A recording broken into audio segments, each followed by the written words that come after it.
Olha, vamos... Conta até 10 e toma um copo d'água. Ou até 1000, às vezes 10 é pouco. Hoje, o doutor Juliano Lhambi, que é ortopedista, está com a gente. Seja muito bem-vindo. Como vai? Tudo bem? Tudo bem. Bom, esse final de semana, a gente teve esse assunto da fratura na coluna do Neymar como um dos momentos, eu acho que mais cruciais. Porque muita gente, naquela hora do jogo, quando a gente viu que ele, de fato, se machucou e não conseguia levantar, as pessoas ficaram com muito medo.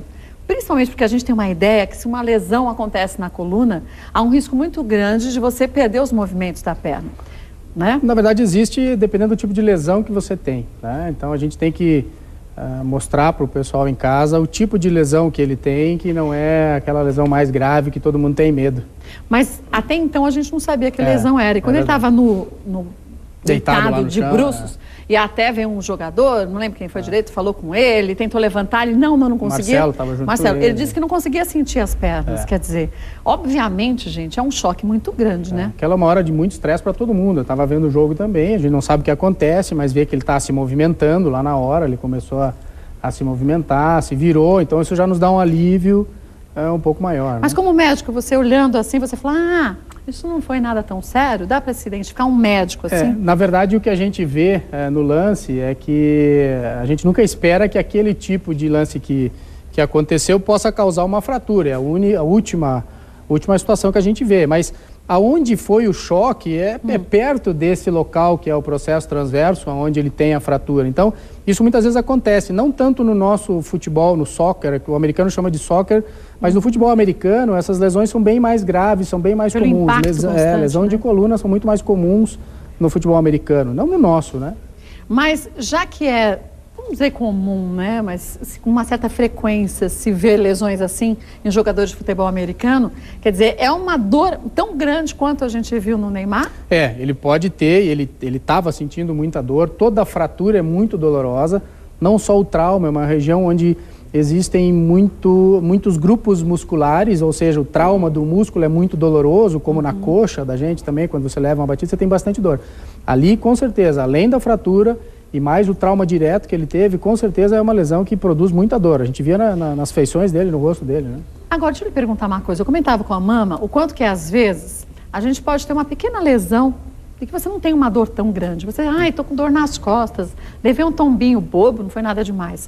Pode ser que tenha acontecido com o Neymar também, quer dizer, obviamente, gente, tantos impactos que ele sofre como jogador, pode ser não direto, como aconteceu dessa vez com o joelho, mas impactos diretos e indiretos na coluna também não podem causar pequenas fissuras, pequenas fraturas, depois no impacto maior, aí sim tem um comprometimento. Aqui a gente não tem história, pelo menos assim de fora, que ele tenha tido traumas repetidos na coluna lombar. Não, a gente não tem isso. Quedas, levanta, alguém bate, isso é comum no futebol.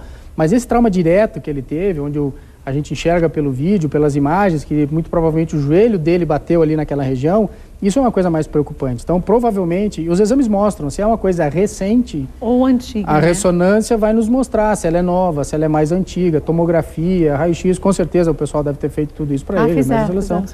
Mas a gente sabe que existe maneiras de a gente saber se é uma coisa mais nova ou mais antiga. A gente tem um vídeo, até para você de casa entender, como aconteceu essa fratura e que vértebra foi essa, olha. Pedir para os meninos soltarem, para a gente mostrar. Então, foi essa vértebra que ele teve a fratura, né? Isso, terceira vértebra lombar. Vértebra lombar, tá? Essa é uma vértebra... Dentro das fraturas que nós temos, por exemplo, não sei se ela vai segurar ou vai Pode dar uma paradinha aqui. Isso. Essa é uma fratura que ela é dessa apófise, ou seja, ela está fora do nosso...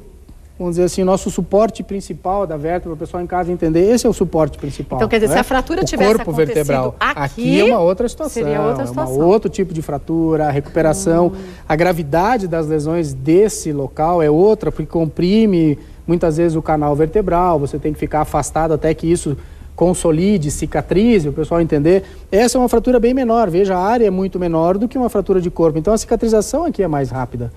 O que existe aqui são vários grupos musculares, toda a nossa musculatura lombar, ela passa por essas inserções, são vários níveis, várias inserções, então isso é muito doloroso, né? Mas recupera mais rápido, obviamente. Tem mais ou menos um mês? Porque em média de 1 a 2 meses a gente consegue ter o controle da dor efetivo, que ele possa voltar a fazer uma atividade. Ele é um cara com 22 anos, é um atleta, ou seja, a recuperação dele deve ser muito melhor do que qualquer outra pessoa. Quer dizer, ele pode andar, pode se movimentar normalmente, desde que use uma cinta que vai proteger a coluna. Sim, a gente tem aqui, uma cinta parecida com essa. Para que vai proteger a coluna, para que ele não tenha movimentos muito bruscos, né? Isso, nós temos vários tipos de imobilização, mas esse é um bem comum, que é o que a gente usa também para as dores lombares, dores degenerativas. Então, ela tem algumas barras de alumínio, tem umas que tem em todo o colete, mas é uma coisa muito mais simples, ou seja, se ele ficar quietinho, se você botar o colete, o paciente vai evoluir bem, né? A dor reduz rapidamente. O que a gente tem ouvido aí, essa é uma imagem que pode mostrar, isso é uma tomografia. É do próprio Neymar mesmo. E aqui tem então aqui tem uma lesão, a gente não está vendo o exame direito dele, mas aqui é uma imagem que pode sugerir a fratura, um traço de fratura, né? Agora, deixa eu lhe perguntar uma coisa. Ele é um menino muito novo, um atleta. A musculatura dele, até por ser um jogador, é muito rígida. Certo. Isso ajuda também nesse impacto a proteger a coluna? É muito potente. Por exemplo, uma pessoa sedentária tem um músculo fraco. Um atleta do nível deles aqui, essa musculatura é muito potente. Você vê eles, quando eles trocam de camisa, a musculatura deles é muito forte. Isso vai ajudar muito a recuperar rapidamente o atleta. Esse é o principal fator que a gente tem. Uma dona de casa, e aí a gente sabe, dona de casa, como a gente acha que a gente é uma heroína, né? Tem que limpar aquele primeiro azulejo, sobe na pia. O último, lá em cima. Lá em cima. Você sobe na pia porque é mais fácil, a escadinha pode escorregar. Na hora que a gente vai descer, a gente sempre acha que tem 15, 16 anos.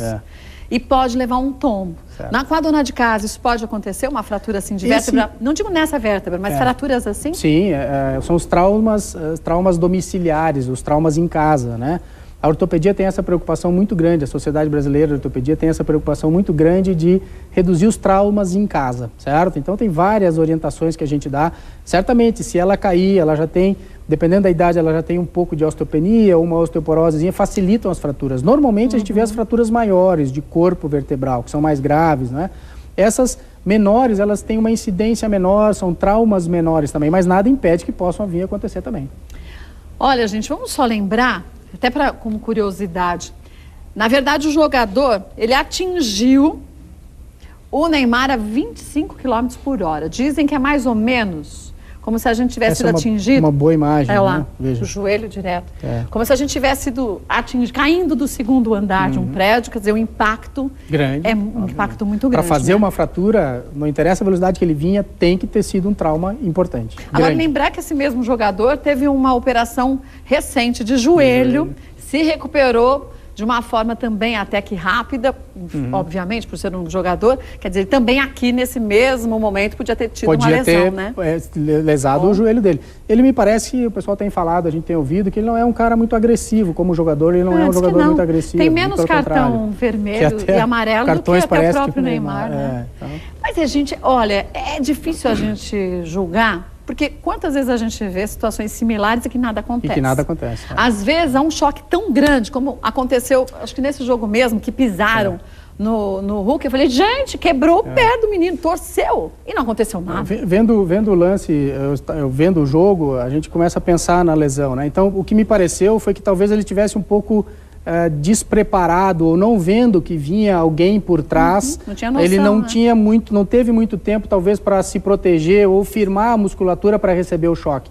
Foi uma lesão que foi provocada por um trauma completamente posterior aqui por trás. Então ele talvez não tenha percebido que esse jogador estava chegando muito perto dele e não conseguiu se defender, porque ele tem uma musculatura boa, não tenha dúvida. Mesmo porque, gente, o Zúñiga, esse jogador colombiano, ele também, se você reparar, ele está olhando para cima. Naquela ânsia de vamos pegar a bola, um olha para um lado, o outro também vai, bom, é agora a minha chance de poder fazer mais um gol e quem sabe dar uma segurança maior para o país. Nessa hora, os ânimos estão todos empolgado. Mais aflorados, né? Tem algumas coisas que falaram do Neymar também, por exemplo, alguns eu ouvi hoje e li também, sobre o tempo de recuperação, né?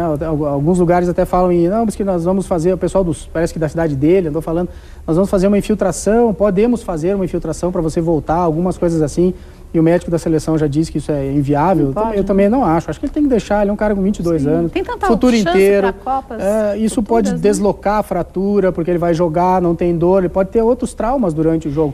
não é uma coisa viável para eles. Tem que preservar esse atleta para o futuro. Ele é um excelente jogador. Claro. É muito jovem, mas a gente também tem que lembrar, gente, que é uma equipe. É.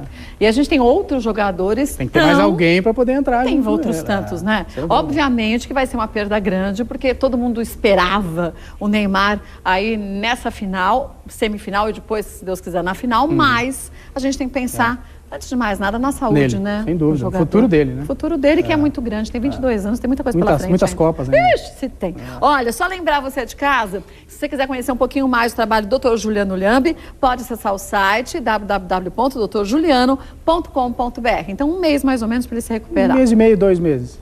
Por aí. Vai ter que ficar de molho, não tem jeito. Tá Obrigada, bom. viu? Obrigado, Mari. Obrigada pelas explicações, viu?